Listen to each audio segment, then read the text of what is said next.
Cemeteries are supposed to be places of rest, but some stories suggest otherwise. What if I told you about a graveyard where the silence wasn't so silent? This is Mia's story, a chilling reminder that not everything buried stays buried. Mia had always been fascinated by cemeteries, drawn to their history and eerie beauty. One late October evening, she ventured into Blackwood Cemetery with her camera to capture haunting imagery for her photography project.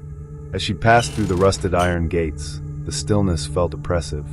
The old tombstones cast jagged shadows in the moonlight, and the air was thick with an unshakable sense of being watched. As she snapped photos, Mia noticed something unsettling in her pictures. A mist appeared near one of the graves.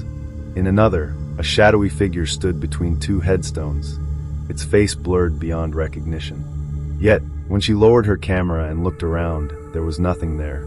Just empty graves and the cold October air pressing against her skin. Then, she checked the next photo.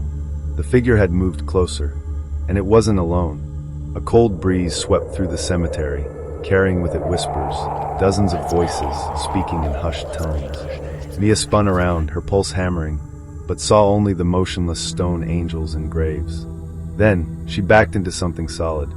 Holding her breath, she turned slowly, only to find herself face to face with a weathered cemetery statue, its eyes blank and lifeless. She let out a shaky breath, willing herself to leave. But as she hurried toward the gate, the whispers grew louder, and to her horror, she realized the shadows moving on the ground weren't her own. As Mia reached the gate, something icy gripped her shoulder. She spun around, heart hammering, but saw nothing but tombstones. Then, they stepped out from the graves, figures in faded clothing, their eyes glowing dimly in the moonlight. At the center of them stood the faceless man in the suit. "Why are you here?" a voice whispered, hollow and distorted. Mia ran, shoving open the iron gate and sprinting for her car. When she checked her camera later, the photos were empty. Nothing but tombstones. But on her shoulder, there was a faint, hand-shaped bruise. Some say Blackwood Cemetery was cursed long ago, that the restless dead roam its grounds on moonlit nights.